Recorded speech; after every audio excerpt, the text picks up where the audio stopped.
So Candace Owens has been having dreams that Charlie Kirk's soul is visiting her from purgatory.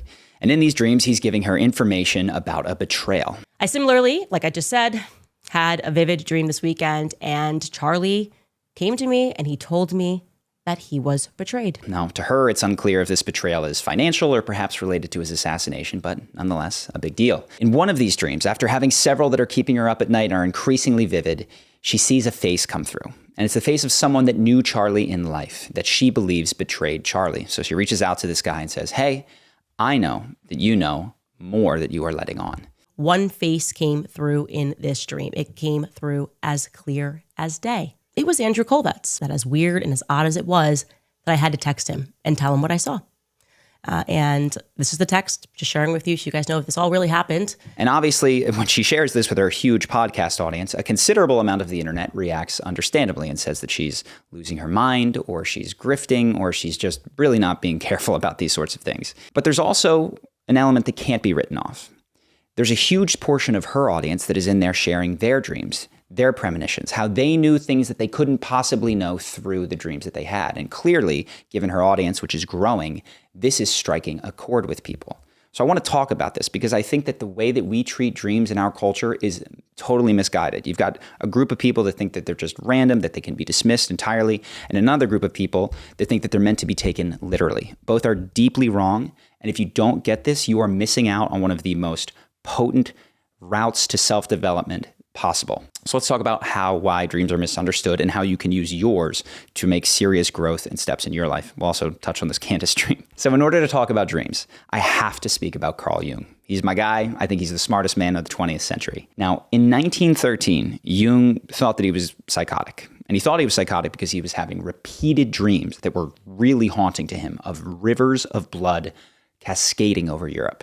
He saw bodies face down in these rivers. In one of the dreams, he saw the blood rising so high that it rose to the level of the Alps. And he lived in Switzerland, where the Alps are. So this was deeply concerning. He thought he was going crazy. So what happens? 1914, a year later, Archduke Franz Ferdinand is shot and World War I breaks out.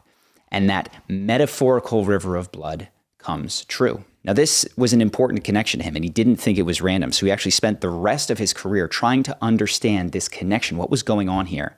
And he deepened our collective understanding of the unconscious.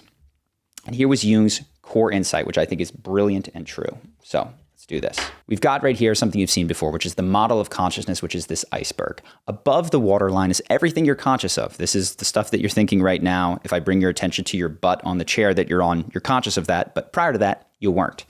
That's why the unconscious is so much larger. It's everything that is happening in and we could be aware of that we're not aware of.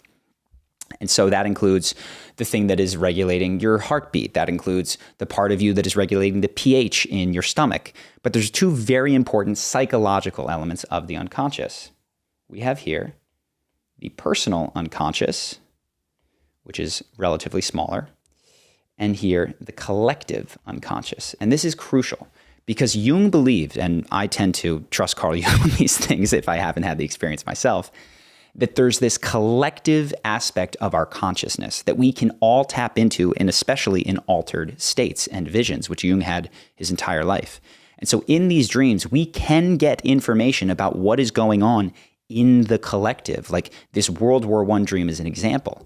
And Jung later in his life even believed that consciousness did not end at death.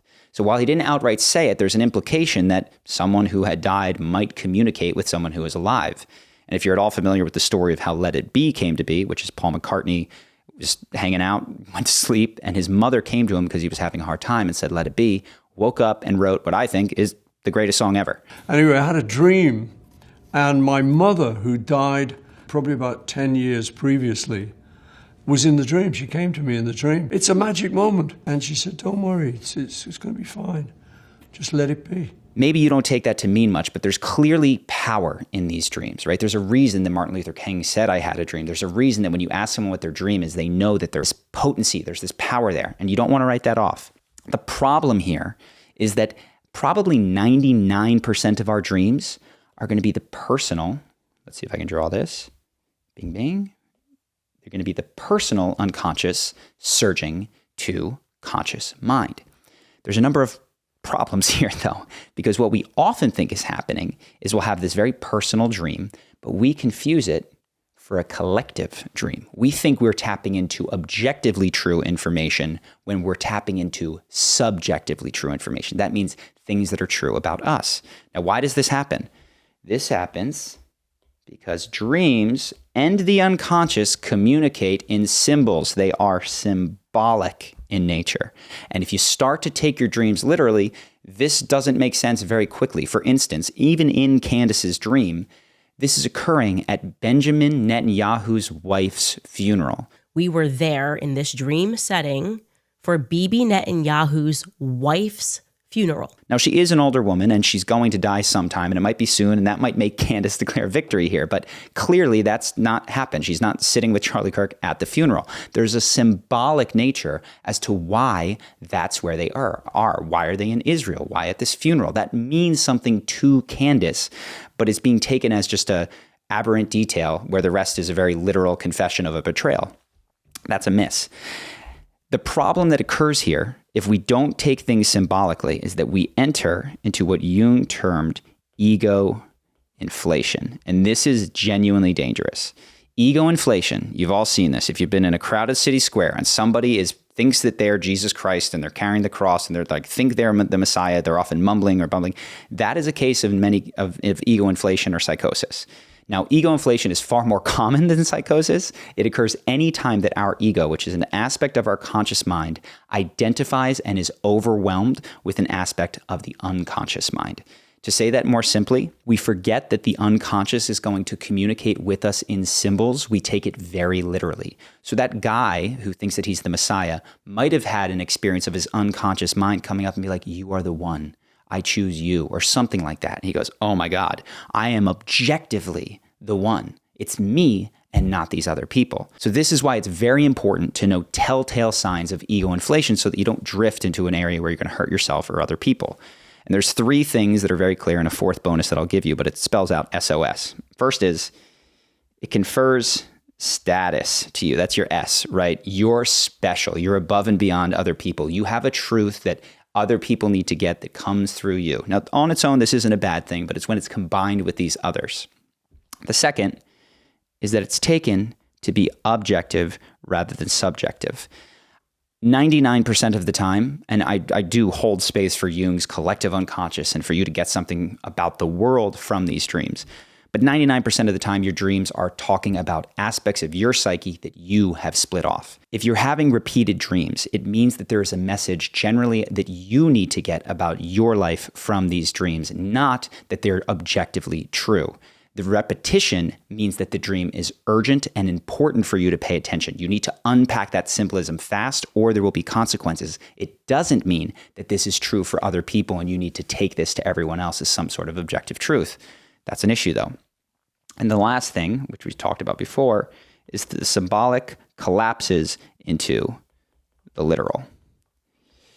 So we all know that when our teeth fall out in our dreams, that doesn't mean we're going to wake up anytime soon and our teeth are going to fall out. But when we see someone that we know, right? I've had this happen a lot where my girlfriend will have dreams that recurring, that we're at some sort of a party, I'm talking to someone, she comes up to me and I ignore her. But this has literally never happened in our relationship in 8 years. I have never just flat out ignored her repeatedly while she's trying to speak to me, especially if I'm in public. As she ran the analysis that I'm going to help you guys do, I'm going to break it down for you, she started to realize that I represent something in her psyche. And this isn't necessarily about our relationship, though there's learnings there too.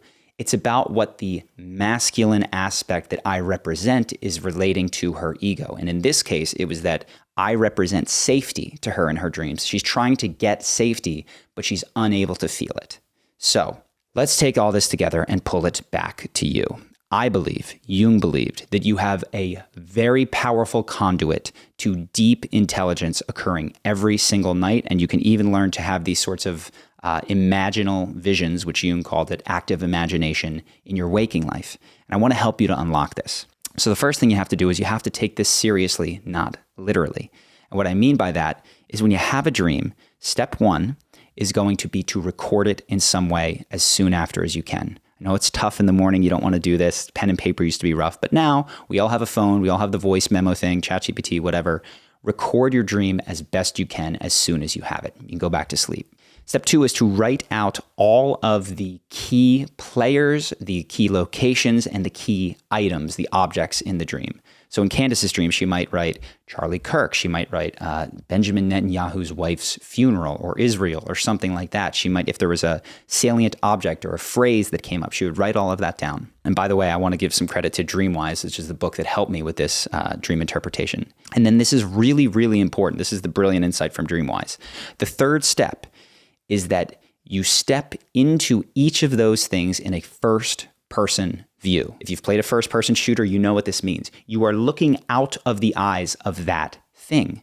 So if Candace were to step into Charlie Kirk's first-person view of the dream, she would be looking out at herself. She would be looking from his perspective as they sat on the table. You can do this with yourself. If there's a monster chasing you in your dream, and you're usually looking over your shoulder, look from the perspective of the monster. And what you will find here is something incredible, is that it feels very different than it did when you were on the outside. Now, once you're on the inside of this is your third step, you can go to the fourth step, which is to ask, who am I? What do I represent? What am I trying to share with the broader psychic system here, with the psychological system? Now, if you do this, you are going to find some incredible things. You're going to get in touch with aspects of your unconscious that you might not have known. You're going to get information, very personal information about relationships that are and aren't working, things where you're betraying yourself, especially if you're having repetitive dreams. This is really, really valuable. And I'll close with this. When I was a kid, I had repetitive dreams of a Scooby-Doo monster chasing me in the Scooby-Doo gang. And I didn't really tell anyone about it. It just scared me. I learned to wake up from these dreams because they were so terrifying, but they would persist. And they even occurred through high school and in college a couple of times they happened. I didn't think anything of it, never addressed it. Several years later, well, these were still happening sporadically, I began work on trauma work. I went to therapy. I started doing psychedelics, and I recovered memories that I knew had happened, but that I'd sort of split off, dissociated, and cut the feeling off of abuse that I'd suffered as a kid. And as I began to address this in a direct and conscious way, I didn't realize it immediately, but these dreams stopped. And not only did these dreams stop, but a lot of the bad dreams that I was having, where it was like fighting underwater, or I couldn't get the thing that I was trying to get, those went away too. Not entirely. There were still other aspects of my life, but I didn't realize that the repetitive thematic nature of these dreams was my unconscious trying to tell me, hey, look, pay attention to this. This is important. And as I did that, I began to heal in ways that I didn't think possible. And externally, that looked like repairing relationships with my family, having really hard conversations about what had happened. It wasn't them, but there was a lack of direct protection that might have prevented something like that. So I share this with you to say that this is why this stuff is so powerful. I feel so much better having addressed that in myself. And if I'd known that my dreams were this canary in the coal mine telling me, hey, pay attention to this, this could have been addressed years earlier. So I hope that Candace takes the opportunity to analyze her dreams through a subjective, non-literal lens, that she can resist the temptation of ego inflation. But even if she doesn't, I hope that you are able to do that with your dreams. Probably you're someone who is just writing them off. Maybe now you can be someone who gets value from them. So I hope you've enjoyed this video. Let me know what you think of the new set. Let me know what you think of the iPad. It's technologically challenging for me to get going, but if it's useful to you guys, I'll keep it going. Either way, appreciate you, and I'll see you in the next video.